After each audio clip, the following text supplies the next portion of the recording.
Man, y'all already know what's good with it, what's hood with it, man. Look out, look out. It's a Sunday cookout, cookout. Keep it 100. You getting took out, took out. Y'all already know what it is, man. Your boy Reckless, you know the deal over here. We keep it reckless and real. Fuck how you feel. Just like that, man. We got the co-host in the building, the guest. Go ahead, shout yourself out, man. Yeah, you know, man. P.W.G and me, Global Mafia Entertainment, man. That's what I do. Free but not free. Calls to the Sunday Cookout, man. I got my boy Cal Wood on here. We got the legendary Spider Low. So we going to get into a whole bunch of shit today, man. Make sure y'all stay tuned for this whole, how many ever hours we do it. Hour, whatever we do, stay tuned, man. That's what we do. We eating this morning.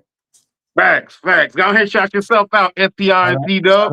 Shout out to Chow Time. Like the homie said, we here to break bread, get full, fill it up. SPI, the most easty, Los Angeles Compton native, man. Y'all know what it do.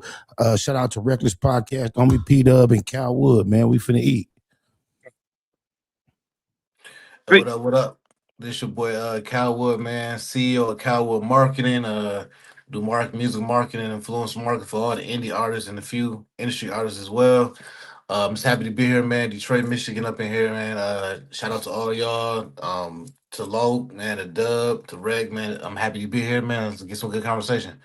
Let's get it. Let's get it. Hey, let's get it, man. Go ahead. I'm gonna let you lead off the I'm gonna let you lead off the menu, co-host. Go ahead, though. Hey, do your thing, bro. We following behind you, family. No. First, I wanted to make sure that you was able to shout out your people out there locally.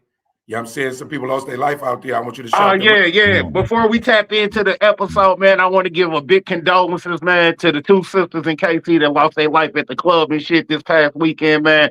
Definitely an unfortunate event, man. Security not doing a fucking job, not patting down brothers and shit thoroughly, letting brothers get in the club with the ratchets and shit. Now we got two moms and shit that's gone. Kids got to grow up without their motherfucking parents and shit, and the shit's not cool, bro. Man, come on, KC. We got to do better, y'all. For real, for real. Right. Rest in peace, man, to the fallen soldiers. And also to them damn promoters, man, they make too much money not to pay them security better, man. If I was getting paid $40, I might let a gun in the club too. But they gotta pay them boys better, man. To be and honest, I say that we know that it be alliances sometimes with security be regular motherfuckers. So niggas might. I know Cal Wood, I know Spider. That's good. Them niggas getting in with that shit now. Right. And this shit, and it happens every day. I'm talking about city, coast to coast. We just talking about this one, but in Stockton, it happened out here, in Oakland, it happened out here. It happens all the time. And it's not to minimize it, but it's like, damn, like at some point you got to reach a certain level to where you rather just do it like this. Let's party right here on the 4-way panel. Imagine me, in my experience of going to functions and venues, I don't enter unless I can get it in. I'm talking about back then. Motherfucking right. I don't really go now unless it's a very grown, controlled environment, and it's usually our party. Other than that, I don't participate. But back then, when it was a part of my career and it was going on, if we couldn't get it in with understanding, we're gonna sneak it in. Otherwise, we're not gonna be there. Period. Exactly. Right. Now, look, rest in peace to the people. Without this, I'll let it kick it off. Right. I would love for my nigga Spider Low and Cal Wood. Right, Spider Low, you go first. For people that don't know, for people that's watching the shit that follow me, I got a lot of young lives that follow me. Brett got some shit going on. My nigga Wood do. If y'all do share the live, share the stream, right? People that don't know who Spider Low is, who you were signed to, what your background is, just let them know. Just give us a quick little, you feel me, little lesson on who Spider Low is so we can know. You might have to zoom in on that. I'm not that close to my camera, but that's a tattoo that says G on it. And it's not just me being a fan. I was affiliated, signed by Curtis Jackson. My name is Curtis Williams. That happened in the year. I met him in 2004. Got my deal finalized in 2005. My experience stretched about to 2008 or 9. The good part of it was from like 2004 to like 6 into 7, and it started falling apart. But before I was signed to G Unit and ran around the world with 50 Cent, Young Buck, Tony Yayo, and Lloyd Banks, I was introduced to the industry on a major level by being under the tutelage of one Suge Knight and The Row Records, which he rebranded Death Row once he exited prison. So my exposure to the major leagues was through Suge Knight and then through 50 Cent. So I spent some time signed to G Unit. The career didn't go as we all would have hoped or wished. However, I did become established as a platinum artist by being able to participate on the Get Rich or Die Trying soundtrack to the movie, where I performed on 2 records. One, I held down the majority of the record, 50 on the hook. I did 2 verses. Lloyd Banks did a verse. Then there was another record on the soundtrack where 50 did the hook. Myself, Lloyd Banks, Mace, Prodigy, and 50 was on the record. Yes, sir. Yes, sir. Yes, sir. And I humbly announce and appreciate that. In a nutshell, to give a quick introduction of myself, that's like a summary of my experience industry-wise. No, but that's respect, and just that's why I wanted you to do it, because for real, bro, like we kind of rock. I was just with Spice One the other day, right? I was with Spice One, right? Exactly, and like true lyrical genius, like kind of ahead of his time, kind of was doing the sing-songy rap before niggas was doing it, blah blah blah, right? And like, especially in California, I'm gonna just say this, especially California, sometimes styles get manipulated in other regions and they take off other places, right? So for somebody like you to be able to step in the G Unit, even though they was like kind of based in LA with the Eminem, the Dr. Dre type shit, when you say shit like you was stamped, you was certified, you was in the big leagues, that's a real thing. We salute that. If niggas don't salute it to you, they ain't got to do it every day, nigga. But when you're on certain platforms, salute that shit. I want to make sure we double back before we go. Some shit about Lloyd Banks when you said they was talking about that nigga wrote in the club the hook and 50 took it. We'll go back to that because some niggas talking about that. I want to go back to that. But in the interim, Cal Wood, please introduce yourself. Let us know your street creds and your music creds. Let's say I'm Cal Wood, CEO of Cal Wood Marketing. I got into marketing because I used to work in corporate at Dell Computers and pull some racist shit, man. And I said fuck them, and I went independent. And I messed with this DJ named DJ Eclipse out of Lansing, Michigan, because nobody would give me a chance. I went like 4 to 6 months with no paper.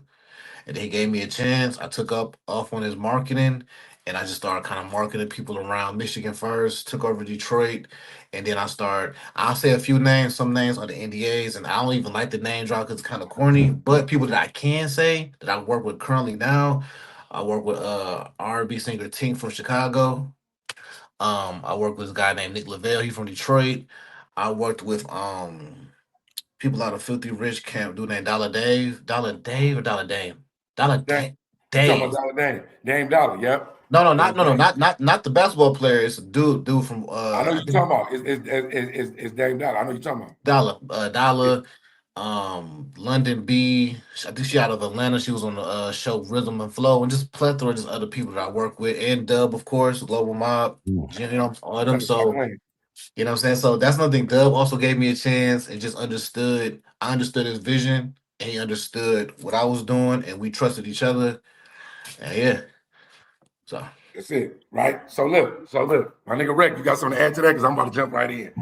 Hey, you already know, man. I just want to say, man, we got 2 certified legends on the panel, bro. You feel co-host, man. You already know the co-host with the most, man. My bro for sure. You feel me? FBI, man, certified legend out the West Coast, bro. Stamped, sealed, signed, delivered, bro. No faking, no shaking, bro. Always keep it popping like bacon. Y'all already know what it is, man. C-Dub, hey, tear up the club. Y'all know what it is, man. All love as always, man. My nigga got a lot of rhymes. My nigga got a lot of rhymes. Listen, oh, my mama, he got the rhythm. Hey,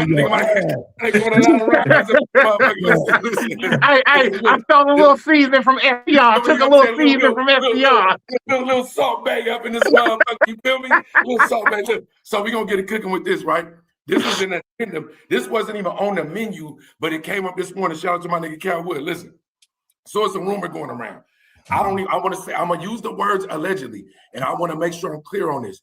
I am not a shock jock. I am not a man that wants to rock on the internet and talk about somebody's life or death or whatever it is and create value from that. Only because I'm a real gangster, I'm a real thug. I've done real time in my life. Did 19 years in prison. I ain't on none of that. Anything you say on the internet, I'm gonna act like I'm cool and I might come below your name. That's where I'm at with it, right? So I ain't on none of that, right? But if I'm talking about current events, I want to give a disclaimer. Everything I say is allegedly, and opinions are solely my own, right? A lot of times I kind of fall back on them, but I do not want to be a man on the internet that's talking about somebody else's situation as if I know about it thoroughly. Because when it comes to court cases, murder, mayhem, and bitches, right? It's always some shit going on in the background that you do not know.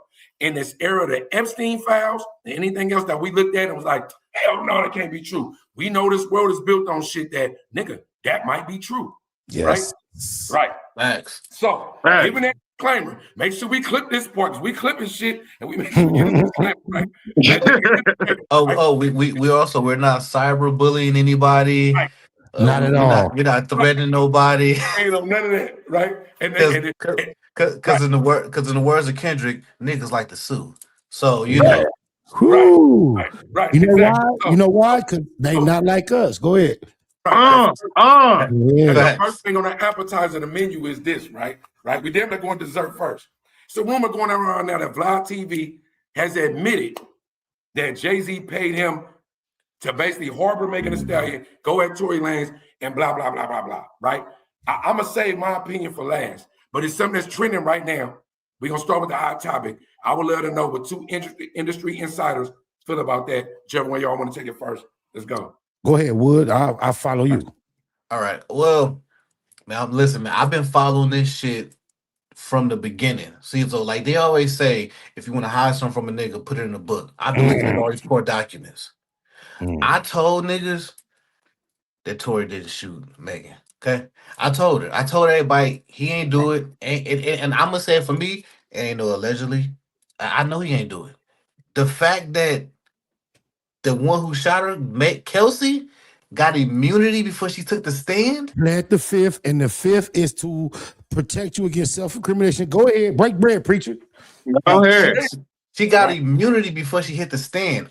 People always want to say, why didn't Tory take the stand? He didn't take the stand because the plan was, look, he trying to protect her.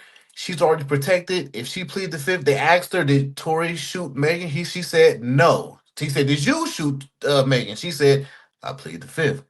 If it wasn't corruption in the case, that's why Tory got convicted.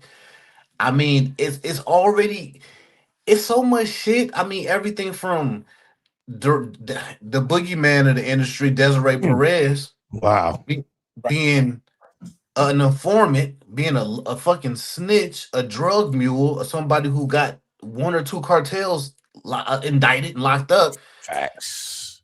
I mean, how you think Meek got out of jail? Like, we gonna go deep. My nigga going deep. Hold on. My nigga. Hey, we cooking. It's Sunday cookout. We cooking. You saying that you believe that the post isn't allegedly? Oh, come on. We all know Vlad give it up because Vlad, even whatever people want to say about Vlad, listen, he's scared.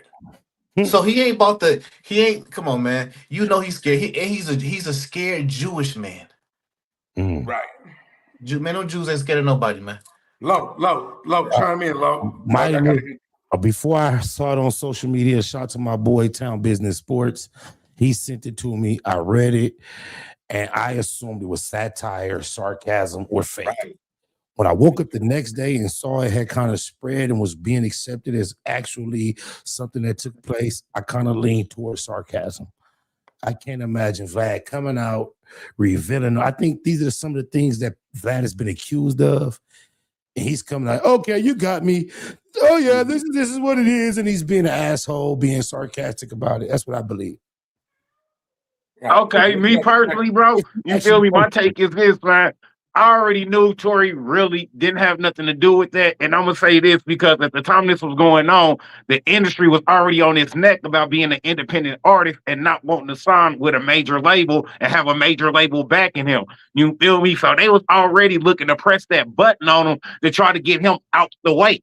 You know what I mean? We know, like everybody else know, when you ain't got the white man in your pocket, oh, it's a problem, bro. You know what I'm saying? You got to break bread with the elites. You ain't breaking bread with them, and we got to get you out the way. And we know Tory Lanez been on this independent move heavy, A1 from day one. You know what I mean? So this right here was just to damage his credibility, damage his image. You know what I'm saying? Make him look less than. You feel me? And then how they just just everything that's transcribed and how everything played out, you know, Megan had so much to say at first. Then we got quiet like a church mouse pissing on cotton. Hold on, where's all the words at now? Where's all the wordplay? You feel me? I ain't got nothing to say now. Nah, stand to the forefront and stand on that. If this man did that, stand on that. You feel me? Now you retracting statements. You don't really know what happened. Well, you know, I was drinking and, you know, we was all in the limo together and there was a lot of stuff going on. Come on, bro. You feel me? How we know that Megan didn't set this at play? You feel me? How we know Megan didn't push play on it shit? Right. So this is where I'm at with it, right? I'm gonna look at Calwood and Spotted Low. Y'all both on my shoulders. I'm gonna go with both of them, right? Listen, right? I'm gonna agree with my, you know what I'm saying, our guest today. On one end, Megan Thee Stallion, whatever the fuck happened that night, it was much more than meets the eye, right? We know that for sure. All the evidence points to that. I have no idea what really happened. Tory, you either had to be a real nigga and go to jail, or you had to be one of these new niggas and testify. You decided to stay in jail, right? At this point, lay down, fuck it, do what it do, right?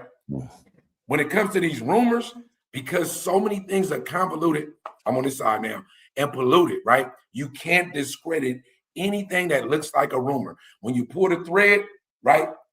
Pizzagate, something like Pizzagate. I don't know if we familiar, if we all enlightened right here in this folk panel, know what I'm talking about? Pizzagate was a rumor about kids being facilitated through pizza companies via Hillary Clinton to the Epstein Island. Yep. When I heard it, I was like, nigga, hell no. Now, nigga, it's probably real, right? So, Vlad, mind you, I have an affiliation with Vlad. Nisha Jackson, shout out Nisha, right? The bank robbing babe. We just went on Vlad. We just did an interview on Vlad, right?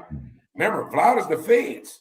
Vlad say a lot of shit, or sorry about that. Vlad isn't the feds. I don't know if he's the feds, but people say he's the feds. Allegedly, right? He asks questions that may or may not make you answer for clout or for freedom. If you a criminal and you answer for clout, you done. Because you're going to jail, right? Facts. Right. If you a fake nigga and you saying anything, hey, it ain't gonna matter anyway because the evidence ain't gonna pan out because you ain't really done nothing, right? You're gonna ask questions, you're gonna provide the answers. Are the questions prying or leading to the end of that? That's on you to know. And if you somebody, if you got handlers or managers, they supposed to say, hey, bro, we ain't on that, don't answer that shit. Right? That's on you. If Vlad came out and vehemently denied that he posted this stuff, according to my sources, right? It's on his Twitter page and his Instagram page. Lo, you just went to sleep and woke up and it's still up. And more places with big views. Yeah, fuck me up. Yeah. Right. So we kind of want to be like, right? I don't know. That's where I am. That's where I am. Right. That's where I'm at. I'm at there too because I'm like, I want to go full. Like I told you, bitch, ass niggas. But as soon as you do that, then it's like, Vlad's gonna say, of course I didn't mean it. This is what people have been saying. And I'm like, I want them to see how ridiculous they sound. That's what the spirit I get from it. Or what about the hacking the Twitter? You know that's what about this is the thing. If it was just on his Twitter, and then I was expecting a tweet and delete, or I was expecting, hey, I got my shit hacked. But the fact that he also put it on his IG, they don't normally do it like that. So I'm just like, we look at the patterns. They always do a tweet or delete or somebody get hacked. Ain't nobody putting shit on multiple platforms. So I'm like, that leaves us with two options. He's trolling, or it is what it is. Because he actually did post this. It's not a fake post. Yeah. So no, Lo. I did see it somewhere else. I didn't even. Wood came to me this morning. I did see it somewhere else, that same post. I just didn't see the DJ Vlad part. In my world, when I read it yesterday, I thought somebody was being sarcastic. That's what I thought. Likewise. Right? But going angel demon. None of y'all is the angel or the demon. Nigga, why the nigga ain't came out in protest? No, that's why I'm saying I think we can pretty much dead the issue whether it's authentic that he posted it because of what you're saying. Okay. Yeah, we can. It's really coming from him. But now what is his intentions? What is he doing? Is it an April Fool's, a troll, or is he really calling himself exposing the industry? I feel more so instead of him being like, fuck it, they did this. I think he's saying, you guys are acting like I'm part of this conspiracy. I'm gonna play into it and make it sarcastically like, yeah, I did this. See how stupid that sounds? I think that's more of the nature of why he posted it. Go ahead. Go ahead. I just feel like with Vlad, just a little bit out there with him and just kind of looking at it. To me, I don't feel like he would take a chance like that. Like either he really owned that shit and he like, fuck it, he was about to be exposed. Maybe he was about to be exposed for it, right? Or it's just that Vlad is like real careful about his content, bro. Listen, I accidentally loaded a 15-minute clip of the Niche interview on my YouTube. I thought it was a short. I didn't even post it. It was private. Nigga, I got a motherfucking, anybody fuck with YouTube know, I got some shit saying copyright, can't post, can't nobody see it. Nigga ain't even posted yet. Which means to me that the algorithm is so in this nigga favor that if you think about posting it, nigga, take that down. I see, Vlad, I have a personal reason why I don't respect him or accept him whatsoever. Yeah, go and get into it, Lo. Go ahead. I'm trying to share something. Do I just push play? Are we going to see it? Or do you have to do something for me to share my screen? I don't know. Shit, go ahead. I think you could just pull it up and then show it. Let's see. You feel me? I'm going to push play. I'm going to try to put, it's not letting me. I think you got to do something, bro, because I see it. I see it right here. The fuck? It won't let me see. How do I don't know what to do. I mean, maybe if I do this, let me see. Oh, yeah, I don't got it. Okay, let me see. You got a clip? Yeah, I got a clip to set the mood of what it is that I'm trying to express about Vladimir. Hold on. Vladimir. And then they called him Vladimir. Listen. Okay, here we go. Here it is. Then they got a cape on. Let's try this. Hold on. Can y'all see it's playing? Yeah. Hold on. Let me get y'all the full screen. Here we go. Come on. All right.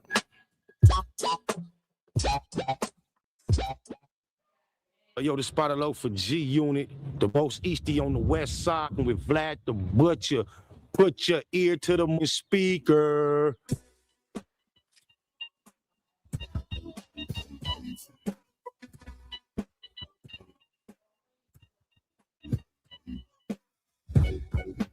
Right here on 82nd between Western and Normandy and A-Trey Hood. Okay. Yeah, South Central Los Angeles. Okay. That's where you grew up, man? That's not where I grew up. I grew up in South Central. It's the west side. I grew up on the east side. Okay. You know what I'm saying? But I rip and run through all these spots through here. My number, I'm not the just rap on the more serious level.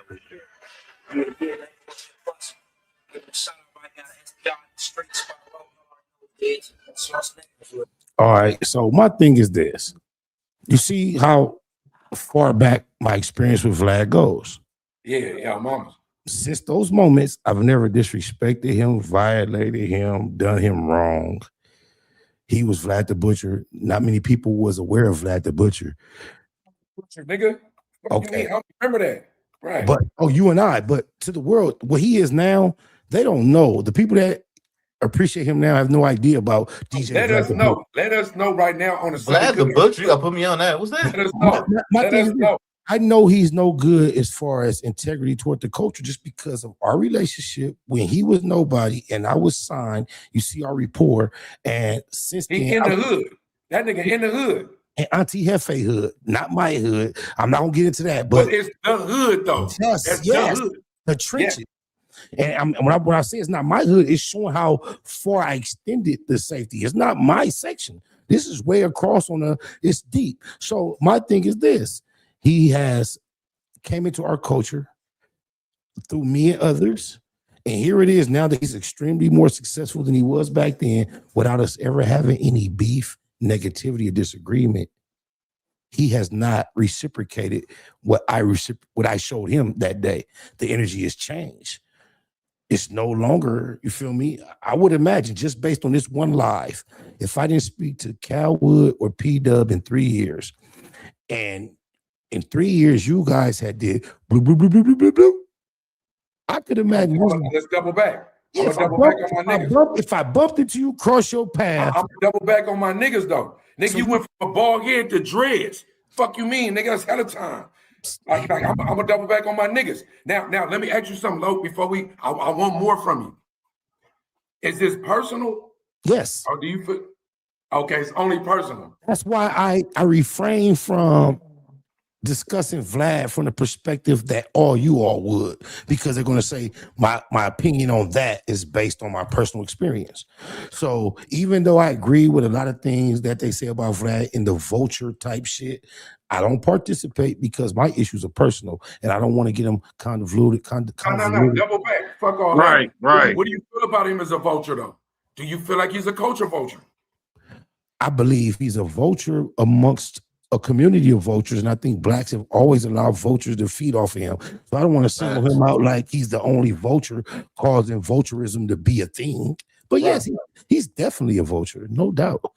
So does your personal not vendetta, I don't want to use that word. No, does your personal feelings accentuate his cultural vulturism, right? No, I force myself not to allow it. I'm so aware of it. If he fucked with you, no. Listen what I'm asking. If he fucked with you the way you want him to, would you still feel like he was a culture vulture? In 2017, I went to New York. I did a Doggy's Diamonds interview. Shout out to Doggy's Diamonds. A few days after it released, I got an email from Vlad TV said, we just viewed your Doggy's Diamond interview and we're interested in interviewing you. It seems so professional and impersonal. My response was, Vlad himself, ? I didn't receive a response in about 2 weeks, which caused me to say, hey, what up? And their response at that point was, we're not interested at this moment. And that was 2017. Now, I've communicated with Vlad through third parties, Vladim22, Reggie Wright Jr. Reggie Wright, that's old school Death Row. Yeah, I told you I started off with Suge back. That's old school Death Row. Yeah. Death Row. Yeah, right. So based on their rapport with Vlad, I've checked his temperature and realized let's just think Vladim22 and Reggie, and I realized he just has no conversation for me. And I look at But why? Why do you think that is? His response is, I just don't see how that would be an interesting conversation at this point. So you have to ask him. If you look at the whole spectrum of his guests, from Bosco. Man, fuck all that. We got to get Vlad. If this clip end up rising and bubbling to the top, Vlad, get spotted like on. And you was just in it. We didn't even know you was Vlad the Butcher. None of us knew you was Vlad the Butcher, nigga. That sounds like a rap name. We didn't know you was Vlad the Butcher. Listen, if it's from the power of this show, matter of fact, nigga, follow me on IG. I've got like 5 pages, bro. I'm gonna make sure I clip this. Follow me. We about to get you an interview with Vlad so y'all can talk about this. Nigga, if I could step in a room with you, I would love to. Not just the interview, nigga, a paid interview. I mean, Vlad, to be honest with you, Vlad owes that. I mean, it's personally with me, but it's because of my position in the culture. Vlad owes that to the culture through me. He owes that. Right. If he wants people to give him a fair shake on perspective, input, then he owes that to a member of this community that he has adopted and that has adopted him, that looked out for him day one. He owes that, bro. I mean, I gotta ask you this though. But all you just said, do you think the nigga posted what we was just talking about? Do you think he posted that? Yeah, now because it didn't die off so quick, I think he posted it. But like I say, I think he was being sarcastic. I don't think he actually means it. Yeah, let me know what you feel about as a marketer, right? Look, I don't know. I don't think none of us on this panel was like balling in the sense we might be hood rich and we might have ran through some money and know what it feel like to have it. But like when you come to this, Vlad was a dirtbag nigga in a sense of, respectfully, we know what that means, right? Niggas know. Mm-hmm. He was in the hood and in the trenches, right? Mm-hmm. He elevated to another level. Sometimes the people on a lower level feel like the nigga that elevated left them for dead. But sometimes the nigga that elevated feel like I had to leave for dead or I never would have elevated. Mm-hmm. What you feel about this shit with Lo? Lo just said some real shit. He said it was personal, but it's some real shit. Let me key you in on one key bit of information from back then to give you an idea of how this all transpired. So you see, that was our rapport. We had it like that. That was based on his request. I gave him that interview. It's a lot longer than that. I doubled back on him like maybe a year later, 9 months later, and was like, hey, he reached out to me. I did an interview for him. I'm finna do this mixtape. I had Felly Fell doing mixtapes. I had a few DJs, Who Kid. I'm like, hey, Vlad. You still on G Unit? Yes, yes. It's still all in a similar time. I reached out to Vlad. I say, Vlad, I want you to host my mixtape. This after we had did the interview. His response was, I don't feel comfortable doing that because I'm a Black Wall Street affiliate. But the game? Yes. So he inserted himself in that dynamic after he and I were cool. So whatever that was, and then this what took place. But you from Compton. But look, then what took place was 40 Glock and I did a project called The Graveyard Shift. And it was a few years after Vlad told me, I don't want to work with you because I'm down with Black Wall Street. And I couldn't believe he said that. He said that? On my mama, on my grandbaby heartbeat, my dead homies, my daughters, my lokes, my loved ones, my sisters, my sons, aunties, uncles, and my cousins, cuz everything I love and live for. This is what he told me. So I had to let it be that. Okay, that's how he feel. I couldn't believe he felt comfortable inserting himself in such a fashion. But that's politics. You politicking. He put himself in a politics that had absolutely nothing to do with him, which only makes me believe, because DJ Ski did something similar, but I don't want to get off track. But what took place was when me and 40 Glock was doing the Graveyard Shift album, he was interested in DJ Vlad promoting the album. So when he came to me like, hey, we need to go on Vlad and let him promote the album, I'm like, fuck Vlad, he wooty. So 40 Glock bitch ass begging me, cuz you need to squash that shit. Whoa. So at that time, he got me and Vlad on a three-way. And so I'm like, yeah, wooty woo. And Vlad gave me the most. I didn't know how arrogant he was that we see now. But that's when I realized he gave me the most patronizing apology, whatever. But I thought we had hit a reset. And we never had a problem at that moment. 2017, he reached out for an interview. I questioned, is it going to be Vlad himself or representative? They said they were no longer interested in the interview. That is 26. That's 9 years ago. And there you go. That's about the whole. So Wood, I need you to let me know what you feel about everything you just heard. I need your perspective. Well, first of all, I appreciate Loke saying that it was personal. You know what I'm saying? Like he wouldn't, I hate a media trained motherfucker. Like he kept it 100. So I appreciate that because people do be feeling personal feelings about things and don't be acting like it's personal. And he should feel that way because let's be honest, guys. Vlad could have died that day and he did. Yeah, I needed that camera. Bro. He don't know how easily somebody I never met could have walked up and got our camera.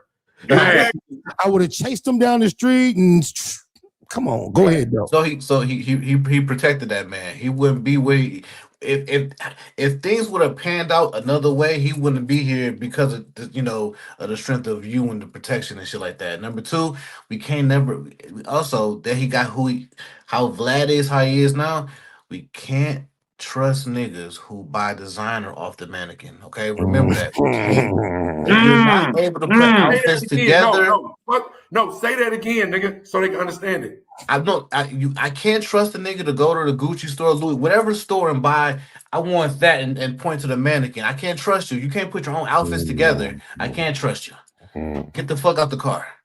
So he's, but I mean, like I said, like, he had. If so many people say the same thing about you, eventually you have to look at yourself. He refused to look in that mirror and say, "It's me." And if you're not saying it yourself, nigga, you 50 years old. You're gonna be who you is for the rest of your life. You ain't ready for when you're a vulture. When you're a vulture, you only picking on what?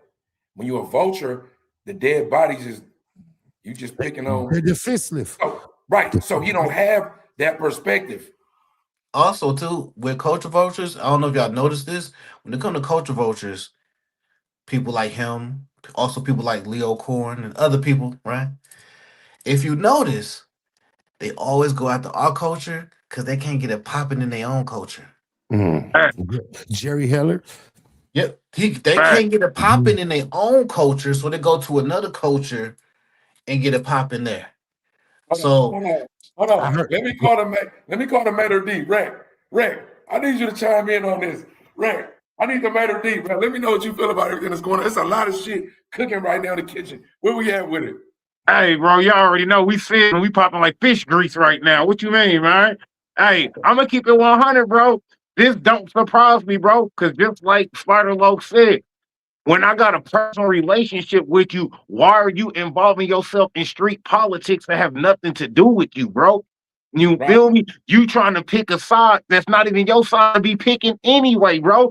You supposed to be here as a cameraman. Why are you inserting yourself into hood parameters that you don't belong in? Because when some hood shit pop off and it go bad, now you want to tuck and duck and call the laws and shit. No, nigga. You feel me? It don't work like that. If you got that jacket on, wear that motherfucker, bro. If you're not ready to wear that jacket, take that motherfucker off and leave it where it be. You feel me? Because it can get real reckless out here in these motherfucking streets. You feel me? Just like he said, if I really wanted to get at you, bro, you out of bounds. You out of bounds, Vlad. You feel me? We really could have hollered at you on that level. You feel me? I'm trying to show you love. Loc was out of bounds. I'm trying to show you love and show you grace by even inviting you to the motherfucking hood, by even doing a fucking interview with you, by even politicking with you. So by you saying, oh, no, I can't fuck with you, I'm inserted with the Black Wall Street, then nigga, why you not over there politicking with them niggas and fucking with FPR? You see what I'm saying? Because now you playing both sides of the fence. And when you throwing shit on both sides of the fence, it get real fucking messy. Right. And niggas and niggas act like it's the niggas act like it's the that nigga Vlad act like it was the 14th century. I really want to see like what did this Black Wash did they do, like they like jump the nigga in, like how you become a like how this shit even work but it's even happening like it's the night like it's the Knights of the Round Table, the Black Wall Street, and they were like, yeah, we you in here, bro. Like what? Gang had the attention of both Dr. Dre and 50 Cent, and so to the groupie element, that's all it was. It was a rap. But not only that, Loc. Being a neutral party in the situation that you're talking about would have got him more money. Oh, definitely. Because aligning yourself with one or the other was stupid. Like as a hood reporter, look, my name is PWGME. They call me Dub Rather, the hood journalist. Fuck your gang. I'm in the middle. I'm in the middle. I don't what y'all want. I don't even want to know that. Shout out to DC Baby Draco. I'm not sure how familiar y'all are with our local landscape. So we got a young blogger from Northern. Oh yeah, one of y'all from Northern California. From Northern California. I'm from East Oakland. Right. All right. So you know what's going on. Right. Just based on the logic you expressed, he's out here feet down from this trenches to that trenches, opposite sides, and he's doing it based on he has neutrality, just like you expressed. Yeah. But it's been listen, Loc, listen with everybody. It's been niggas in the hood that sell bricks. Bricks from LA, especially that where I'm a Crip. The Bloods fuck with me because I give them 9 packs for the low. The Mexicans fuck with me because I give them niggas birds for the low, right? And they know I'm out of line. My niggas fuck with you, but they don't never fuck with the Connect. Facts. Because the Connect bringing them something. Facts. Right? But I do want to. This is what I want to drop. I want to segue. But before I segue, it's important for me, Loc, to get this to you. For the people that's viewing, and let's say you just an OG talking shit. It's important. You're an OG. No matter when you're 20, you're an OG. Niggas don't realize that because a 13-year-old looking at you and he like, what are you doing? And I turned 50 in January, so break bread. You an OG. For the young heads, for niggas that don't understand, for people that like G when it 50 Cent, people that dick ride the movement on history, not on real time, right? And they look at you like, OG just on some bullshit because he didn't capitalize the way he should have to where he on the same level as some other niggas. What do you say to that? I only say it because I'm being asked, and I only would have a response for a certain few people personally. But if you can just open your mind up to the realities of the world, I'm a real nigga that fell into a fake industry. Take 50 Cent out of it. How real do we assume this industry has been when we not thinking about 50 Cent? Everybody agrees it's a fake, bullshit, evil, disgusting industry. Right. That was my experience. So I don't care who on 50 Cent nuts, he was at the top of my experience. I did everything and more that was requested and required of me to please the label, and the label fell short of its requirements to me in a nutshell. Right. Right. I respect that. And one more thing too, to piggyback off that too, like me doing marketing, just knowing how shit go. If a nigga got a marketing budget of $1 million, and then another nigga got a marketing budget of 20K, but the 20K music is better, the $1 million gonna win every time. Right. I want to tell you, okay, from the marketing standpoint, he will understand this, bro. I got the G Unit, they heavy hitters, heavyweight, Buck Banks, the whole shit, bro. I came there. I turned in an independent film called Parole, starring myself and Master P, totally unassisted from 50 Cent. This is all within the first. Wait. You said they did what to it? I filmed. Yeah, where's it at though? It's available, but the point is this. This is what I presented to the label. Let's get the idea of 50 Cent, because we make it personal when we think about the guy. Think about an artist signed to a label. This is what I presented to my label. I starred in a film alongside not only Master P, but Raj from What's Happening, called Parole, an independent film that was complete, that I had private meetings with the white director, Sal Martino, in 50 Cent hotel room. He expressed interest in purchasing the film. I also starred alongside Michael B. Jordan on Cold Case, the biggest show on the biggest network on network television, CBS Channel 2. I also starred on an episode of Numbers on NBC with Wood Harris. I like Numbers. But right. I exchanged lines with Wood Harris, the star of Paid in Full. I also co-starred alongside the white lady on Weeds. Exchange.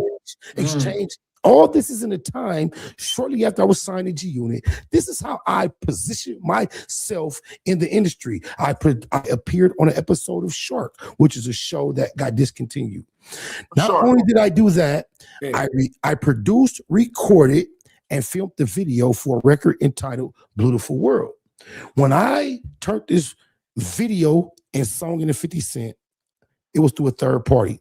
The white guy, Dan Man, who shot the video, was also a 50 Cent affiliate. So he turned it into him. Therefore, I got a call one day out the blue, and this is how the telephone call went. Hey, yo, B, you know you got a joint, B. You know it looked like you spent $250,000 on that video. I had spent less than $10,000. Yeah, so this is what we're going to do. I'm going to buy the movie, Parole. We're going to market Beautiful as the first single. Whether it is or not, at least it'll give you something to travel around. You're doing this on your own.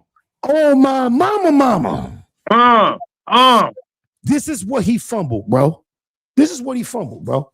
You tell me a record, G Unit affiliated, no 50 Cent participation, that developed any type of presence that bigger than Beautiful World.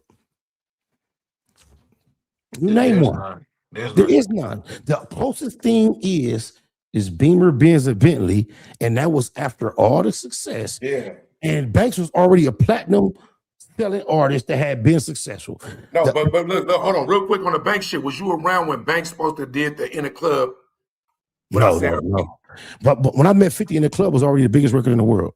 Okay, bet, because there's a rumor going around. Well, it's evidence of it on a Funk Flex remix. Mixtape that that nigga made the hook for that 50 took it from. It's extremely believable from my experience, because I can recall first meeting 50 and when it was all casual, brand new, first few weeks and months, and him telling me to whoop wop wop and me trying to be transparent. I met him interrupting the conversation he was had by rapping a cappella. So now we're having these phone calls and we're talking about this. I felt like I need to get in front of it and tell him I feel crippled on my ability of creating hooks. Wait, you said that then? Day one, bro. Day uno. Nigga, you wasn't speaking like that when you had the bald head, nigga. You said you felt crippled. Let me hear that shit again. Hold on. You I said felt what? like I was an expert on doing verses, but when it came to making big records, I didn't trust my ability to create professional hooks. Right. Just talking to 50, and his whole response was, "Don't worry about that, because the hooks are a team effort. We do this, we do that, and da da da da da." That was the formula. So that's why it's very easy to believe that Banks may or may have not. And not only that, low, but not only that, low, in this industry, we know that shit get taken and moved around and do it, blood roll with this. It was a reference track on that, and Drake getting like, we already know all that. But in my world, I'm not mad at that. But what I do want to say to you is this: look, at the end of the day, right? Just for the people that might feel like a nigga scorned, if you put together a whole plan, a project on a shoestring budget, in the sense of, I might think it's a dope ass budget, but when it comes to the record label, it was probably a shoestring budget, right? It was for you to be able to do that. What's your relationship with you right now with 50 Cent? What's your relationship with Lloyd Banks? What's your relationship with anybody that was G Unit? Non-existent. The only relationships I can speak of, shout out to PR, Coach PR. He's a Shade 45 serious radio DJ for about 20 years. He went from being like a road manager when I was around him to being a radio personality. So I have PR, Coach PR, then there's Big Dame, who is security. He's now, and for the last 10 years or so, been a part of Chris Brown's security team. These are the and Tattoo Danny in Miami, my nigga G Unit Crip. Yep, these are the three relationships that I could really speak of that still are in place, intact, and genuine from the G Unit days. As far as artists, and I want to give Tony Yayo his props because I know he's limited on what he is capable of, but he has been one of the only to be on these big platforms like Vlad, Math Hoffa, and he's casually brought my name up, even on Drink Champs, when it wasn't prompted. It was unnecessary, and he tries his best to keep it real about my. Yeah, shout out to Tony Yayo. Yeah, on my mama. Yeah, and Tony Yayo is a nigga that I didn't. When I look, mind you, bro. Look, just so we understand. Sorry for y'all to.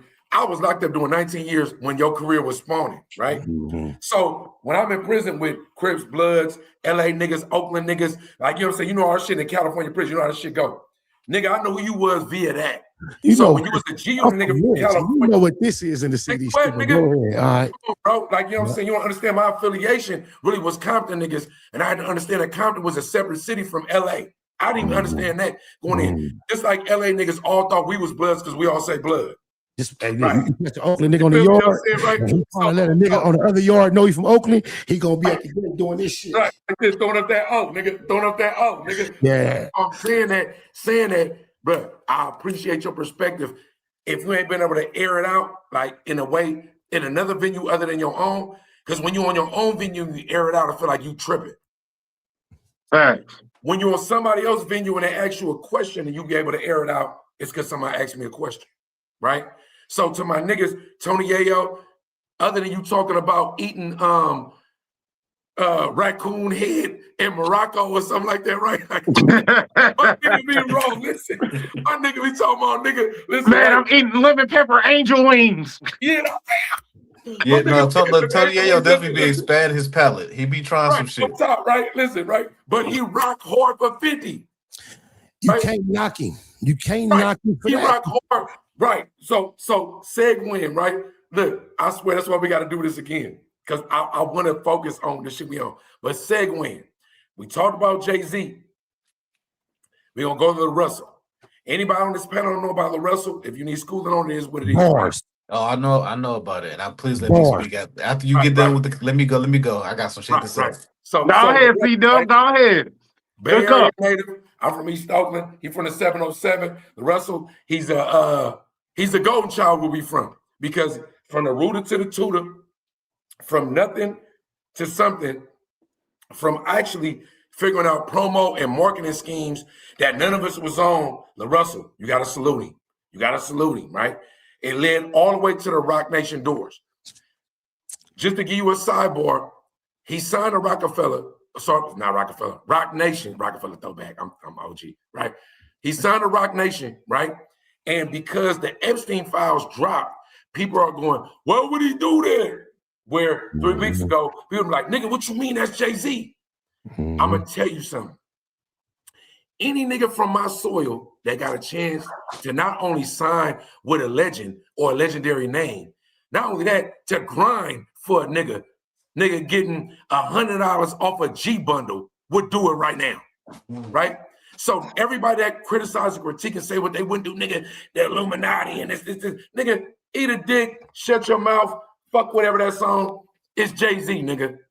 It's Jay-Z. Jay-Z connected to Beyonce. Beyonce connected with Sheon. Rock Nation is connected with 100,000 things. Any rapper that's aspiring, they said, hey, I'm looking at you. What we doing? They would have took the 800,000. So fuck that. Fuck what you on. It is what it is. Russell was, I see you. Well, Russell was what he on. I want to hear from the panel. What do we think about ahead, Lo. Go ahead, speak on it, bro. Shout out LaRussell from an MC standpoint. Not him as a person, but his craft I worship. I see the genius in what he does. I'm an MC, a poet. However, I want to ask you this, P-Dub. Are you either a current or former street cat? Yes. Okay. You talked about some of Jay-Z's affiliates. You didn't mention Des Perez. And you're saying anybody from your section would have jumped at that opportunity based on who Jay-Z is. And we respect Jay-Z based on the same reason we respect E40 outside of their craft. Right. I don't believe E40 knowingly would jump in bed. Maybe he would with Des Perez, similar to Jay-Z. So my thing is this. I remember at one point, LaRussell was promoting that he was approached by Rock Nation with some contracts that he didn't think was appropriate, and he stood back. 800,000. 800,000. He didn't want it. Right. Go ahead. No. It wasn't no money on the contract in the beginning. That's what he said. Okay. He didn't see no, and that's what happened the first time I got 3 contracts from Sugar was no money. So my thing is this. I also can recall Terrence Crawford going viral recently about being questioned. Will he get back in the ring? Something he does like riding a bike for $100 million. And he said no. And when he questioned, he said it would be a form of selling my soul. So when you're saying anybody from your town would have jumped at this opportunity, fuck what everybody think, even though Jay-Z is in bed with Des Perez, I want you to qualify or quantify why that's cool. I'm qualified right now. This is what I'm qualified by. It's niggas doing fake ass shit for free right now. It's niggas doing whole shit for free right now. It's niggas telling on their best friends for free right now. They might not even get free, right? What I'm telling you is you would have to elaborate and expound upon who Des Perez is on this platform, your platform. Nobody knows who that is where I'm from, right? And let's stay in this circuit. But they know who Jay-Z is. They know who Jay-Z is. So what I'm telling you is any aspiring rapper, not just even a peanut gallery, they can say to you right now, they can say, man, Russell out of pocket, he should have did this and that. This is what I know about people that just be talking. If a nigga tell me right now, hey, P-Dub, you a bitch, fuck you. And I'm like, bro, I ain't even tripping off what you want. And I walk away, right? They gonna say, that nigga Dub, I thought he was hard. He's a bitch ass nigga. If a nigga walk to me and say, hey, P-Dub, you's a bitch, and I mac that nigga, and I go to jail. They gonna go, Dub, you was stupid. You had hella shit going on for you. Fuck you on when you tripping, bro. What I'm saying to you is that in this world that we live in, right?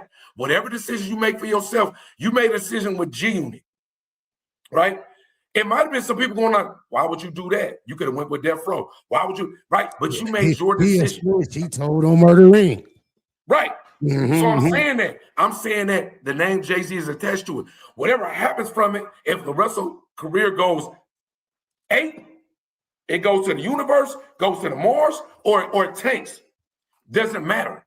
It matters that somebody came and knocked on your door. His name was Jay-Z, whatever. Even if Jay-Z did it because of the Epstein files. Let's say he's short. Let me sign this local nigga. Let's say the nigga's a mastermind. Bet. All I'm saying to you is that it's 1,001 broke men and women where I'm from. I'm glad for no money right now. Bitches is selling pussy. No, I'm gonna be more honest, bro, because I'm just a bullshit G perspective. That's what I gave you, but like it's so pure in the experience of hip hop. Jay-Z being what we all respect and all that. Des Perez and all that bullshit aside. The last time Jay-Z stepped out and did something similar was the $100 mixtape for Nipsey. It shows a consistency. I agree. In what Jay-Z I agree. It shows what Jay-Z respects, yes. And it shows what causes him to from being up here, look down, and extending himself. I respect it from a hip hop standpoint, bro. I don't want to explain it. Take it because Des Perez ain't really got nothing to do with it. You're right. That's a burn because Larissa hasn't even accentuated himself to that type of lifestyle. So we'll leave that out of it. As far as him turning down the first offer years ago and bringing Jay-Z back to his motherfucking table by remaining himself, I salute him. That's a big power play. Right. Wood, let me hear you because I know you've been chomping at the bit. Wood, go ahead. Yeah, go ahead, Wood. Cook up, man. Y'all cooking, bro. All right, listen. Y'all hear me? Yes, sir. Yeah, for sure. So somebody called me trying to interrupt this shit. See, all right, listen. I fuck with Larissa. Heavy beat, not even because of the music, but because of the independent grind. I hate independent niggas that see. I know you was talking about Dub about a broke nigga do this, a broke nigga do that. He ain't broke, so he didn't have to do these things. He could have also created even. He could have also created more of a bidding war. The fact that 2-3 years ago you send me a contract with no money, and then I have to call you and say, "Hey, yo, this ain't got no money on it," and then. Oh, my bad. Let me send you some money. And then whatever the dollar amount was, and then I come back, you come back years later, and I'm signing to you. It's a bad look. He let a lot of independent people down. Break that down. No, break down why it's a bad look. Is that the same thing as Nas signing to Jay-Z after they was that's a good question. That's a good question. That's a good question. Wood, that's on you. Oh, he let a lot of people down because indie artists, niggas, a lot of people want to be indie, and I have the formula of how to continue to be an independent artist and be successful. So the fact that he having niggas kiss the ring, and also, I'm off of what Loke said, it got something to do with Desiree, and I'm gonna tell y'all why. This bitch dangerous. Fuck the snitch shit. Fuck all that. Cause Rush's not a street nigga, so that's not gonna affect him. But she has an open case against her daughter suing her. Her daughter had proof that Desiree has bugged her house with wiretaps and cameras for 2 years. I think for our audience, you should give an overview of what this means, who this person is. I think we're assuming that our audience knows who this Desiree person is. Desiree is co-CEO of Rock Nation of Jay-Z's record label, and she has been an informant since 1994. She got caught with 20 bricks. And it's either 20 or 50 bricks and snitched on some niggas, a gang of them, and snitched on but 1 to 2 different cartels. So she's been a CEO for a while, but she's been hidden. But she's been like hidden in plain sight because she's been attached to Meek Mill going to all his trials. She was one of the reasons why he got out early and avoiding these certain things. So she has pull. She had a lot of pull, which I can understand why Jay-Z got her, but like I don't want that. So it's like, think about it. LaRussell not a street nigga, but let's just say she got the pull to wiretap everybody he know and this, that, and the third. Hey, we gave you $5 million, right? Hey, after this re-up, I got your daddy on this. I got your mama on this. I got your cousin on this. Now you about to sign again, but now we want to get you for 1.5. Like shit like that be happening. I felt like he didn't have to do it. I feel like it was certain avenues. Look at Russ. Russ is successful. Look at Tech Nine. Tech Nine successful. There's a lot of people that are independent that are successful in doing it, and he figured out a fucking formula that he could have. Now what they gonna do is they signed you. They're gonna take up all your game. They gonna exploit you, and then hide the little things, the little loopholes that you found. No. Look, real quick. We're not to interrupt you. You are right from marketing perspective because that's who you are. You are a marketing engineer. Calwood Enterprises, this is what we do. I understand. I agree wholeheartedly. Spider Loc, you've been a part of G Unit. You didn't seen some millions, probably touched some M's. Wherever you at right now is none of my business. Rec, when I'm talking to just Rec, like fuck y'all don't even exist no more. Rec, right now, Jay-Z said, come say right now, I'm gonna sign you. Sign it or not? Nah, bro, I'm cool, and I'm gonna tell you all, because all money ain't good money. That's what a lot of niggas fail to realize. They get put in position and they forget about their moral compass. They forget about their integrity, their dignity, shit that they stand for. And we know, like everybody else do, you stand for something, you fall for anything, bro. You know what I'm saying? So I'm gonna double back and piggyback on the Desiree situation because niggas look at what happened when Megan Thee Stallion got signed to Rock Nation. All of a sudden, Tory Lanez gets shanked up in the motherfucking cell. You see what I'm saying? How we know that this bitch can put that shit in play for this nigga to get shanked up in the cell to keep this nigga on some hut shit. You see what I'm saying? Nasty fucking work out here, bro. Straight up. But Ray, you a gang member. Nasty work happen all the time. Like that's fact. Let's just clear the air. If somebody, if you fucking with a bigger crew and they annihilate you, however they got to do it, victory. Like that's what it is. Oh, so you saying all is fair, so at the end of the day, not. I don't think, Rick, you might be an anomaly. If I talk to 100 broke niggas that was rapping and Jay-Z said, hey, come here, they gonna give a fuck about Desiree. I'm gonna keep it a Google at this point in my life as 50-year-old man, just to clear the air for anybody who ever may get a call from Jay-Z. If Jay-Z called me tomorrow and say, hey, I just heard this song, I want to use it, I'm gonna do the business, bro. We can license the music. We can get to the money. Yeah, I gotta keep it a Google.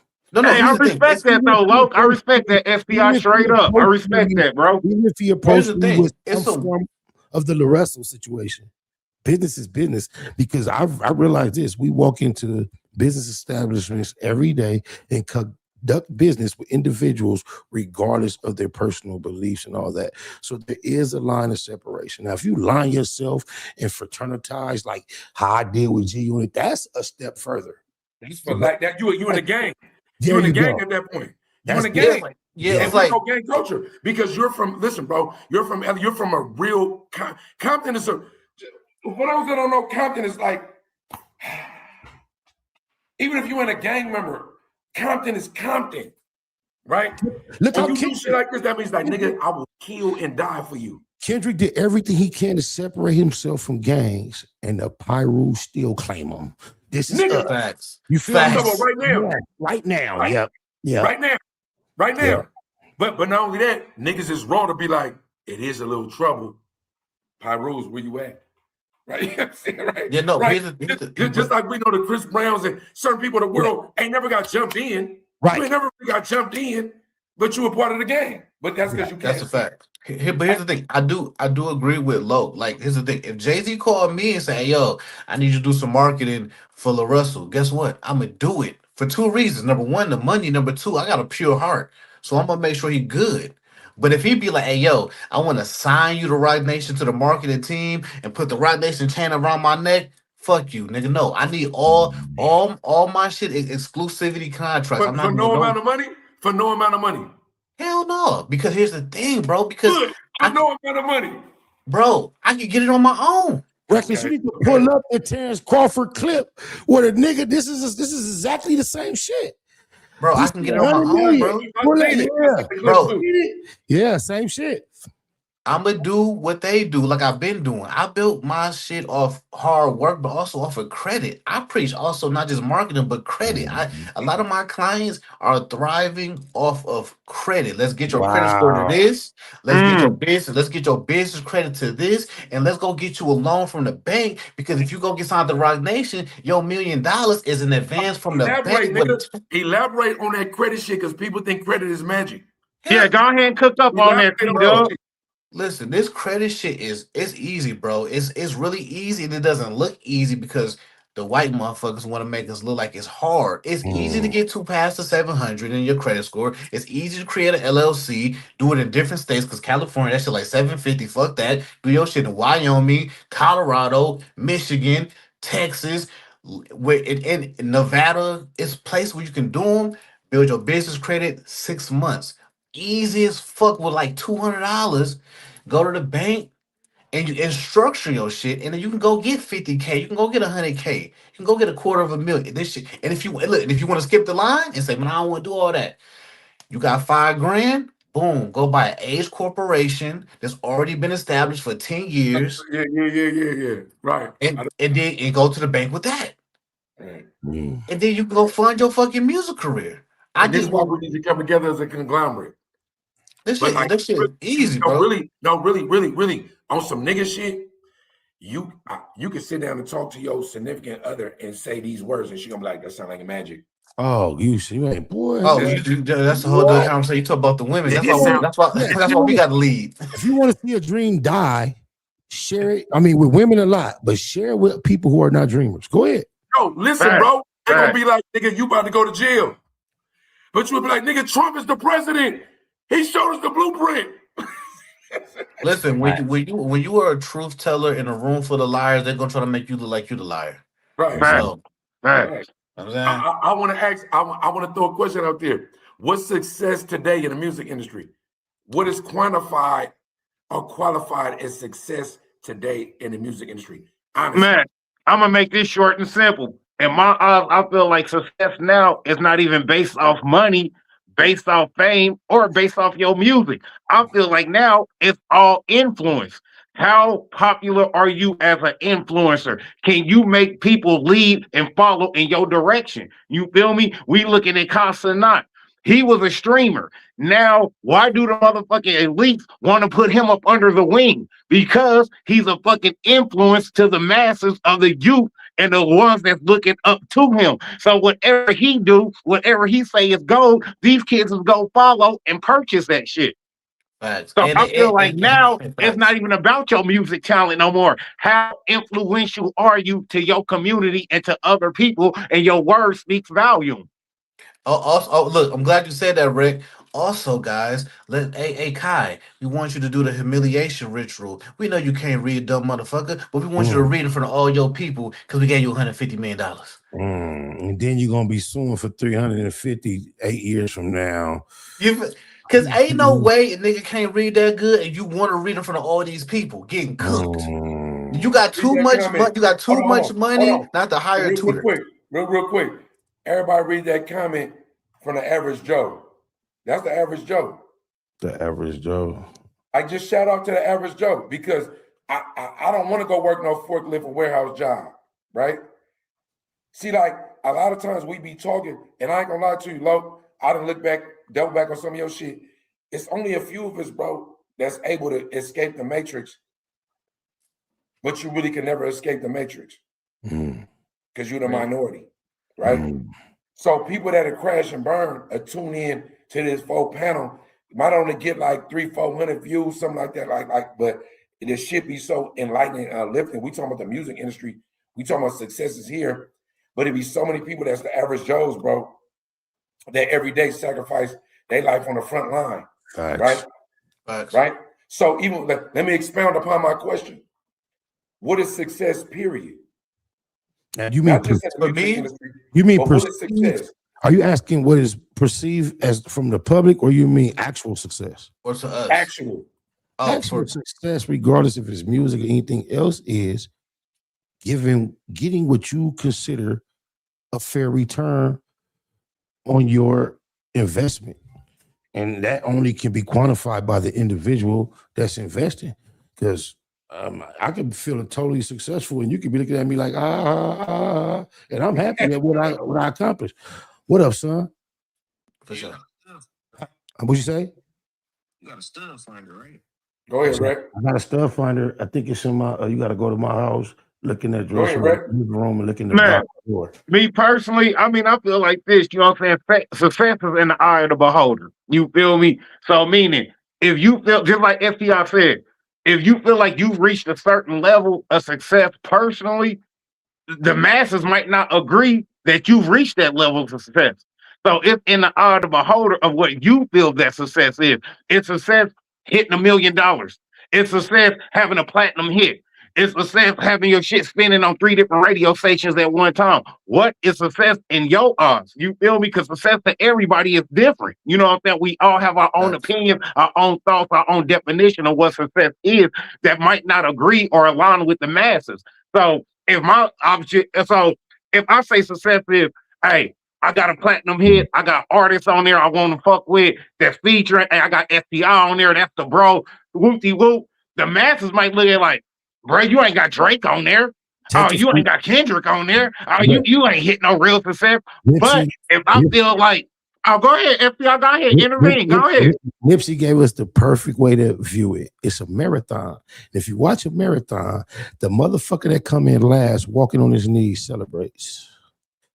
Success is in the person experiencing the marathon, and the life is a marathon. So you might see 1,000 people beat you first, second, third. Watch a marathon. Everybody that crossed that line throw a party as if it's the. This nigga, I finished. There you go. There you go. I'm complete. I completed it. There you motherfucking go. right. Boy, let me hear your shit. Let me hear your shit. Success for me, I have a small circle. I have a small circle of friends. I have a small circle of family. I have a small circle of people that I love. So success for me is making sure everybody around me eat. Because if I'm making a certain amount of money and I don't got the people around me making a similar amount of money, then I feel like a failure. And trust me, I'm way past that survival remorse bullshit. I ain't on that. But if I got people, I got 4 employees. So if they're able, I'm super personable with them. They're like family. So if I see what they're going through, if I'm making 200-300K a year, I need them to, and they was making maybe 10K, I need them to make 50. That next year, if I'm making 500, I need them making 80 to 100. They have to be successful because I can't do this shit by myself. Right. And I was just gonna make it, you know what I'm saying? I'm gonna sum it up with this. I feel like success is not monetary gain, it's longevity in the game. Right. Say that again. Success is not monetary gain, but longevity in the game. You feel me? Let me break it down to you. Like, I don't know if I'm the oldest nigga on the panel. You know, you 50. No, OG. You my OG. You my OG, right? I was right under you, though. I probably clapped a couple of niggas for you because you said so, right? Like, I did 19 straight years in prison. I'm a YA baby. If you got to know what a YA baby is. I'm a CYA nigga. My mentality never changed. I did 42 months in the feds. Just recently, only been out 7 months now. Success to me is this. I lived, right? I might have done everything that I wanted to do, but I was able to establish relationships and love with people that even if they didn't know it, especially because I'm the nigga that's always spitting the game. I'm the nigga that's always giving fuel, but only rarely is somebody going, hey, Doug, fuck what they on. Here goes some gas. Fill yourself up, right? From everything I know of, from the Sumerians to the Anunnaki, from whatever is hidden deep within our melanin, not just black, fuck Africa, whatever's hidden within us that we just kind of waking up right now in the age of information. Success is knowing that you in the matrix. Success is knowing that it's something bigger than even you. Success is your daughter or son looking at you going, you the best person on earth. Success is, right? That's the one, nigga. That's why I had to salute that. I had to salute that. I'm just saying. There you go. I'm just saying. Success is when another man is talking to give you goosebumps, right? Success is when you sit back and go like, my little son, daughter, niece, nephew went to school and they said, I said, what you learned? And they say, Christopher Columbus sailed the 7 seas. You go like, oh yeah, that's cool. But let me tell you what else Christopher Columbus did. Success is knowing the game, not the street game, not the money game, not none of that, but being aware. So when you say something, you like, we sound crazy to other motherfuckers. But the people on these 4 panel, the few people that you got, right? Like Harriet Tubman, when you able to free the slaves, and we got to you get freed and you got to sit back. And you're like, damn, what can I really do with this information? Right? That's why they killed Malcolm. That's why they killed Martin. That's why they killed Fred Hampton. That's why they killed Marcus. You can keep on. When you get it, you damn near got to tuck it. You got to tuck it. That's deep. But in the age of information, we got Kansas City, Oakland, California, Compton, and Detroit on a panel talking about events. The age of information makes it to where you could get it out. I don't give a fuck if we got 193 views after 6 months. It's people chiming in on the comments right now. Success is freeing the slaves. Your money don't really mean nothing. And when you realize that, yeah, I got to live with it. I'll be homeless without it, this and that. But whatever your God is will bring you to a level to where you never without. And you able to be front and center. And we got a nigga on a panel right now that was touching $1 billion industry. Ask him right now if he content. He might be tripping because something go right. I'm content ask him now. if he content. I am more content now than I've ever been in my life with that prospect being far removed, no longer worried about the possibilities of getting saturated within that $1 billion industry. I am way more content now than I ever was when that was something I was contemplating on, chasing, or trying to acquire. I am so happy. I don't know if you guys are aware, but the phrase that I practice on the most is an acronym for gratitude is the attitude, JITA. And that spirit is being grateful no matter what. That's what we push in the black box on a consistent basis. Gratitude is the attitude, JITA, JITA, JITA. Man, the whole Google gang, shout out, salute, whole Google gang, man. And money didn't, sorry about that, Wood. Money, think about it. He just said it. Money didn't even make him content. It just made him feel like he was whole. Eliminate that. I'm just saying. Go ahead, Wood. Also, shout out. It's another thing about Lo. Shout out to Lo not being in them Epstein files. Also, not being in them Diddy parties. You know what I'm saying? You know what I'm saying? Like it could have got dark. But see, when you real though, they ain't even gonna present that shit to you. There you go. Right. And that's why I'm gonna keep it 100. I feel like SPR, you know what I'm saying, stay true to self when a lot of people would have wavered their moral compass. You in the room sitting at the round table with 50, Lloyd Banks, $1 billion industry niggas, $1 million dudes. You feel me? You know how easy it is to water down your motherfucking moral compass just to align and fit in with the right crowd. So just the fact that nigga FPR stood on all 10 with the wind against his back, nigga, all fucking facts, nigga. Hey, I can't give nothing but love and respect to that. On that subject matter, let me say Go ahead, Lo. I gotta go in a few minutes, but I can remember a time where there was a homosexual publicist that I was introduced to come aboard to help my campaign as we started realizing I was on a back burner and it was like probably not gonna happen the way we thought. One of my friends introduced me to a guy that was a publicist. He was a homosexual.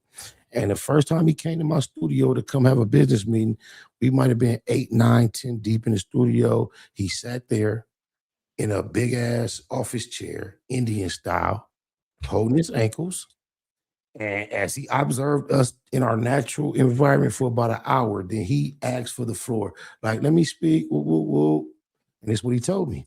He said, look, man, I can tell you right now, you have no idea when or where you may have shut the door on your career because it's a word I hear y'all use too much. And it's the F word. He said, y'all, you got to get that word all the way out your vocabulary because you have no idea who you done offended, who was about to take you right through here and see how you think. And they just changed their plan without announcing it to you because they see how you think and how you feel and they know. You ain't on that. There you go. You ain't on that. There you go. Like, they should have been on the DL, then they should have been open in Indian style like my man. Nigga, but nigga, that was your blessing. Because let's say you was willing to conform. You would have ended up in a situation where you're gonna die or kill. Because look, I did 19 years. If a nigga tell me, yeah, but I ain't gonna lie, I just got some head, bitch, you was a faggot the whole time.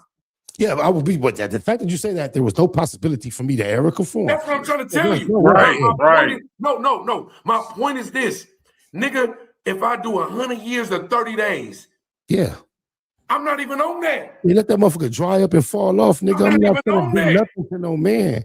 Right. That means what I'm saying, if you ever conform to it was in you from the first place. Facts. And also Dub saying too, like, if you would have said the right things to get put in these rooms with these closet people that you don't even know that they're closet yet, right? I don't know if y'all remember that show called The Game, the football show. Yeah. Okay. This would how would it went. Y'all remember that episode when Malik he invited one of the football players to his crib and he was cooking lasagna and he was playing R&B. He didn't know my man was gay. And then he was like, and they was playing Jay Holiday bed, and he was like, and the dude came from behind. He was like, I'm gonna put you to bed. He was like, what the fuck? That and now you would have caught a body. Exactly. Right, because you would have killed the nigga. But look, Low gotta go. Low gotta go. I want to, before I go, Low, this is what I want to ask a question to the whole panel, right? And it just, what's the current event? What current event for the past week or two, right, that you've seen that you would like to speak on before we go?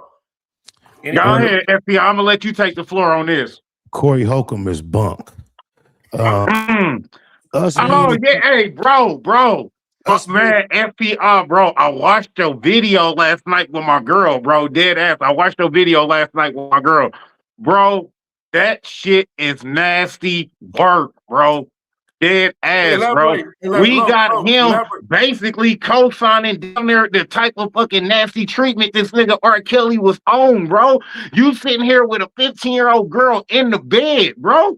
And you sitting having these type of fucking physical thoughts towards a 15-year-old girl. You can't really speak on what you want to say because you know you get your platform shut the fuck down. But nigga, just the fact that you even got these thoughts going through your fucking head while sitting here being intimate with a 15-year-old girl's mother, bro, that's fucking nasty work, bro. Corey Holcomb, bro, you need to be fucking executed, get taken the fuck out, bro. You a sick ass individual. You fucking disgusting, bro. Let me hear your shit. That's basically my takeaway. But I want to say to us, I know y'all like me. We appreciated him. We kind of rolled with him. It was him, Cat Williams, and maybe a couple others that just felt like he was our type of guy. I just want to say to niggas like us, that shit is over with. Bro has exposed who he really is. And if you resonate and align with that moving forward, you bump. Craig Fax is my partner. I do not understand how he can move forward with this dude from this point.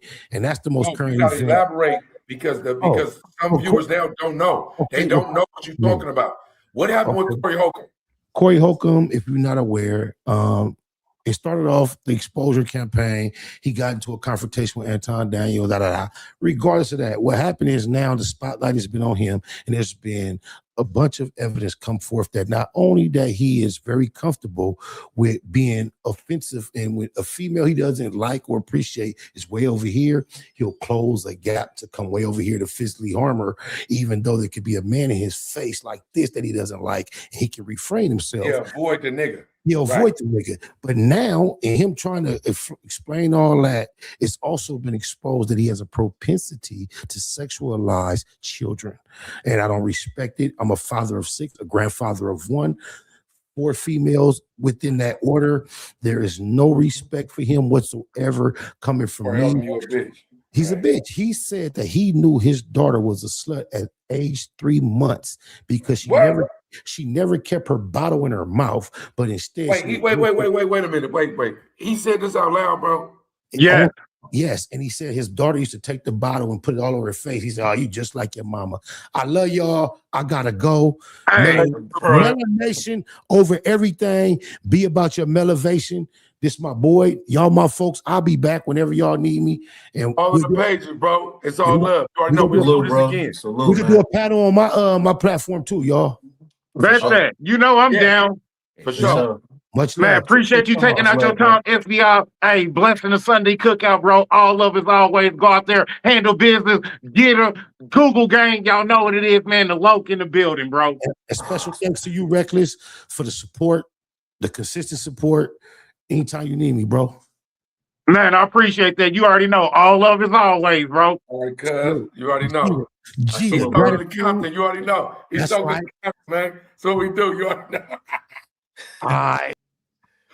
Man, appreciate that. Yeah, and what the, and just to tap on what FPR was saying was, he's talking about the 3-month-old couldn't keep the bottle in her mouth. She's spreading milk all over her face, like, oh, you just like her mom. Meaning you taking cum shots to the face the same way I do your mama and shit. Listen, Ray. I can't remember what it was. I'm not even comfortable talking about stuff like that. Like when it come up, I'm a nigga that like, I ain't gonna like, Red, if you was around me every day, you would know what type of nigga I am. Like, I'm like an Avenger. I'm more like, nigga, where he at? Right. I can't be around that. Facts. I go back to jail because I'm like, I sacrifice myself to make sure. And we need to police our own anyway. Like he need to get the beat the fuck up. Like And right, because we can't trust the real police. But what I do want to know, what's your current event? For me, I'm gonna lighten it a little bit because that was dark as fuck. That was dark. It's this pyramid in Egypt that this archaeologist found. Like I don't know how they did find it, but they found it, and it's this door they about to open on live stream. I don't know if these niggas about to die. I gotta find a date, but please, nigga, I need that because the pyramid is the key to our whole shit. Yeah, they about to open that shit live on stream, bro. I said they already put a little small hole in there, and they took like a little robot with a camera, and they already could start looking up in there. I'm gonna find it. That's the Anunnaki, man. That's Anunnaki, man. I need that. And with me, my current event, man, y'all already know, man, it's gonna be from the Epstein Found. Shout out, salute to the Viral Way podcast, bro.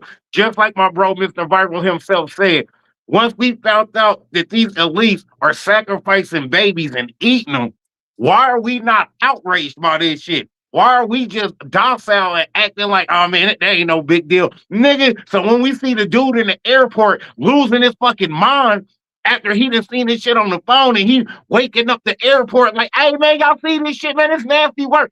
They looking at him like he the crazy one. No, the niggas sitting docile looking, y'all the fucking crazy ones because everybody should be outraged by that shit, bro. I think because of TikTok and Instagram and all the shit, I think they desensitized a lot of people, man. A lot of these people are desensitized, and then the other half was like, hey, we already knew. I already believed this shit. So when it came out, I was like, I was mad. I was like, damn, I was right. Everybody thought I was crazy. Exactly. Yeah, I knew this shit. My current event has nothing to do with media. This is my current event. My current event is camaraderie amongst our brothers and his sisters. We need more of it. Right. This is what I'm going to say to you. Yeah. It's only a few of us that understand that we are controlled by the system that y'all just spoke on. Mm-hmm. You could hope that you assemble a crew or an army or a nation to combat the matrix, but that's how you gonna beat it. You gotta find the one. Right? I don't know who the one is, and I don't know where it's gonna come from. Sometimes I feel like I'm the one. Other times I feel like it's somebody else, right? In the meantime, all we can do is recruit like-minded individuals. The other day, I was looking at Sunday Cookout view count. Another motherfucker might go, damn, man, we ain't really went viral. I go, ooh, that many people watch, they probably all like me, right? Because once we go viral, we commercial. And once we go commercial, who gonna rock the panel? Right. Yeah. It's almost like Loke said, if you ain't willing to suck no dick, nigga, to get on, nigga, your bitch ass is out. I'm just telling you, bro.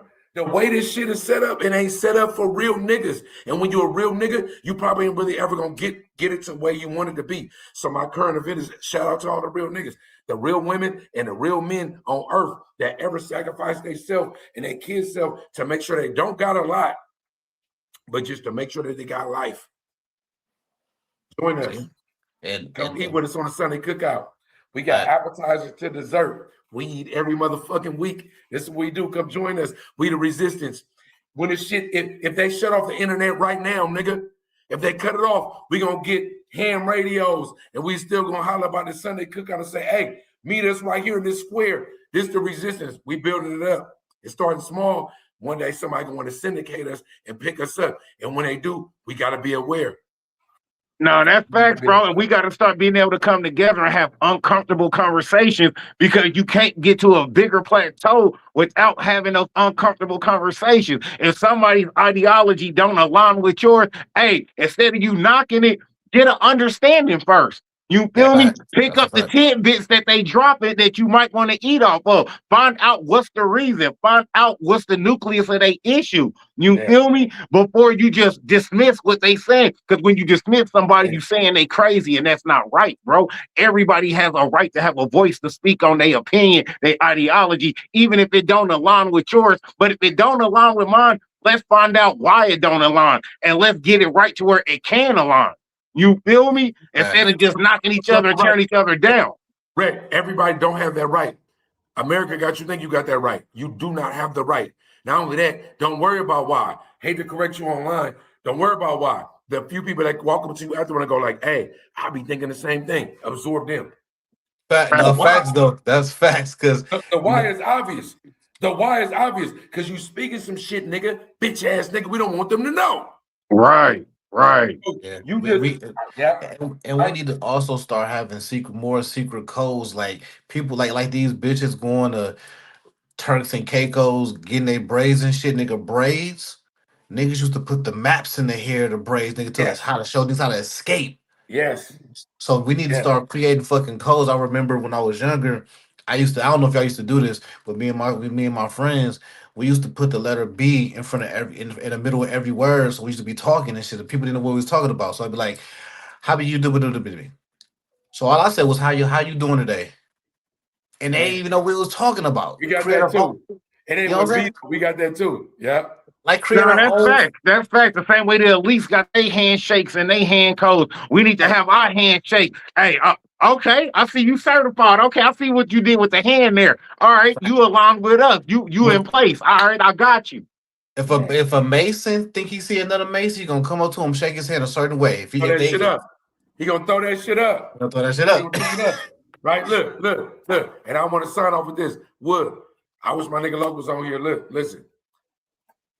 The coalition is more intact than they think, because I did some months. Reckless ended up rocking up on me because of big homie. Loke just pulled up. We had a panel last week with some younger niggas.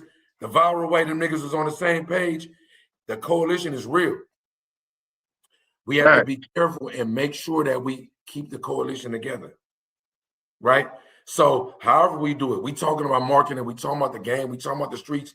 Make sure that we don't fall victim, because everybody holler that shit. I'm telling you, bro, holler that shit that they own. I wouldn't do this, I wouldn't do that, I wouldn't do that. Just like a snitch say, I ain't never gonna tell. But take him to Guantanamo Bay and he waterboarded, right? And hit with a curling iron on his nuts. That nigga gonna tell everything on his mama and everything, because you a human. Ain't got nothing to do with the streets of the game. That's why we circumvent a lot of that shit to make sure we never caught by the slave catcher, so we never got to be subjected to that. Yeah, at least that's why made slaves go with her. That's why Harriet Tubman said, niggas that I don't want to go, I don't want to go. I ain't no slave. Bitch ass nigga, bring your whole ass on, because you're gonna tell. Right. And fun fact about Harriet Tubman, she used to carry a strap, because she told niggas, either you about to die or you coming with me. Cause we didn't even she let go her whole husband because he was a bitch ass nigga. Yep, just like Doug said, because a lot of people didn't know that they were slaves when they were slaves. They didn't know, bro. So signing off, my nigga. You feel me? Look, we had a substantial menu today. You know what I'm saying? We had some motherfuckers on. I'm proud of the Sunday Cookout. For those that don't know, I'm proud of it, right? The content is going to expand one way or the other. The content is going to expand. We have a true alliance here. We're going to make it expand, right? Everything that's coming up on the Sunday Cookout is going to be substantial. We ain't on no gossip talk. We on real talk. We love you, man. PWGME, signing out, man. It's the Cop Out. Man, you already know what it is, man. Before we jump out the building, man, C-Dub, go ahead, man. Let the people know, bro. Yep, we on. I'm excited, man. I hope to get invited again. It was a great conversation, man. Man, this is beautiful. Facts, man. You already know, man. You always welcome to double back, man. Run it up on another episode. Hey, bro, you already know our platform is your platform. It's for all like-minded brothers on the same wave, on the same accord. Hey, you already know, man. It's a mission and we ain't wishing. You feel me? And everybody follow me, man, at Cowwood Marketing LLC on Instagram, all right? Get up at GME, man. That's free but not free. At free but not free on every platform. Plus, I got some other pages. Don't worry about them. You got like 12 pages. Man, you feel me? You feel me? I Hey, followed man, you like know, 4 of them. But Right, exactly. It's good talk. I love you. man, I want to tell the Tap people, in. man, hey, all of y'all tuning in, jumped in the comments, bro. We appreciate all of y'all. No one sub is more important than the other, bro. We appreciate all the love, all the support from the no names to the big names. You feel me? All the way from the snitching to the lanes, bro. If it's love, it's love. You feel me? We fucks with you, man. Come over here, get your eat on. This a Sunday cookout, man. Y'all know what the menu is, man. We always serving up something fresh and hot off the skillet. I know you feel it, man. And we out the motherfucking building. If you're a Feel rat, me? though, don't tap into me. If you're a rat, don't tap in. Don't tap in. That's good. No, yeah, we cool on that. We ain't got no cheese for y'all. We ain't got no cheese for y'all. But all love, man. C-Dub, I appreciate you blessing the platform. SPR Spider Loc, y'all already know, man. Go sub up to the broski at the Black Box. Go give him a follow on IG, man. We definitely appreciate SPR jumping in the building, man, rocking out with us as always, man. It's all love. Eat, nigga, cookout, nigga. You feel me? It's good. Love you, You boy. feel me? It's a Sunday cookout, man. Look out. Y'all know what it is, and we out the building, bro. All love as always.